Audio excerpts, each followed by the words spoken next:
Luluto si Daddy. Magluluto ng inihaw na liempo. Yehey! Wala pa kaming kasama. Parang kami lang. Parang inarkilan namin itong buong resort. Nag-iihaw si Daddy. Ako muna yung mag-iikot-ikot. Habang nag-iintay ng aming inihaw na liempo. Bumiyahe kami mula Calapan, 3 hours siguro. Yun. Sakay kami sa motor kay Hermes. Si Venus kasi nasa Lipa, pinagagawa pa. So dito kami sa may MB Hiraya sa may Mansalay. Ang ganda dito, grabe oh. May mag-check-in yata din kasi bukas. Tsaka din sa kabila. May ilaw na sa loob eh. Ayan. Naligo na kami kanina ni Ben, pero saglit lang. Nantay lang namin dumilim at kami ay nag-ahon na kasi mag-iihaw nga kami ng aming ulam. May baon naman kami dahil na-take out namin yung rice na natira namin kasi wala ditong lutuan. Walang lutuan. Wala ditong mabibiling pagkain. May tindahan yung may-ari ng resort.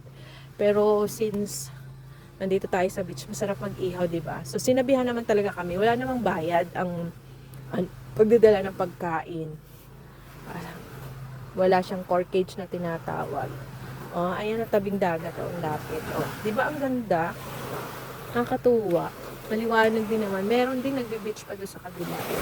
Tapos, meron din doon, para siyang pinaka-cove siya. Cove ba yung style ng kanyang mga dagat ba? Ayan. Kaya maganda siya.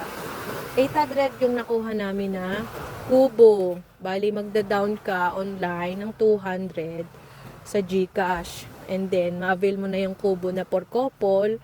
And then, maliit lang siya. May sariling CR yan. Pero hindi siya flash ha. Hindi naka-flash ang CR dyan. Ayan yung kubo namin, number 1. Kasi pinili ko yung nasa unahan. Ngayon sabi ni Kuya Bam, pwede namin gamitin yung isang table para pag kumain kami.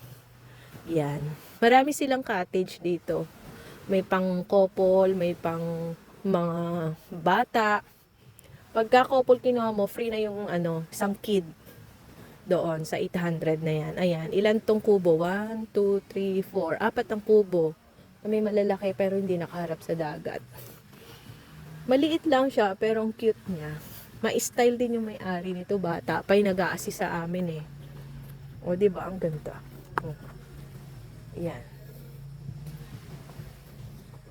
Ayan. Kahit malayo, sulit naman yung pagpunta namin dito kasi siya, yung maganda yung dadat na nakakalis ng pagod. Ayan, si Daddy nag-iihaw. Umapoy na yung uling. 15 pesos yung uling. Available naman. Tapos free na yung pagluluto.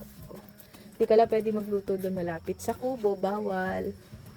Basta may common area para sa lutuan. Ayan.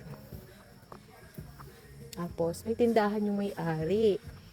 Sa labas na ng resort. Ayun, tindahan. Malayo kasi ito sa bayan. Papasok ka. Ayan. Ganda, diba? Yan.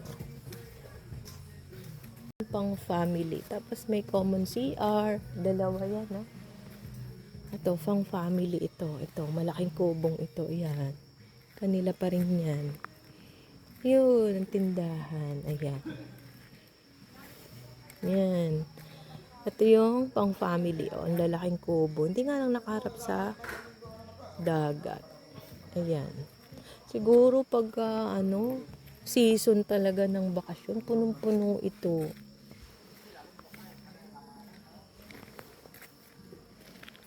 May mabibiling tubig. Walang wifi dito pero meron silang Starlink. Makakakonek ka sa kanila. Piso, wifi ang tawag nila. Malakas ang internet. 6 hours. 6 hours ay ilan? 20 pesos, 6 hours na yun. Starlink, ang bilis. Okay yun.